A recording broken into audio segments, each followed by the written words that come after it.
Hello everyone. How to solve without calculator 2736 divided by 9. Here, first step, divide the first digit 2 divided by 9. 0, we get 0 because 2 is smaller than 9. So take the next digit. Consider 27 instead of 2. Step 2, divide 27 by 9. We get 3. Write 3 in the quotient.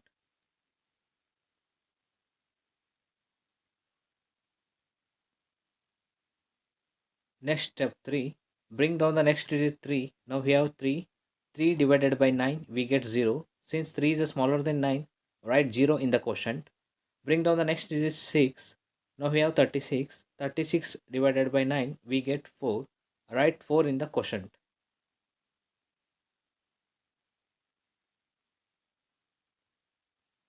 Last step, when you divide 2736 divided by 9, we get 304 is the correct answer.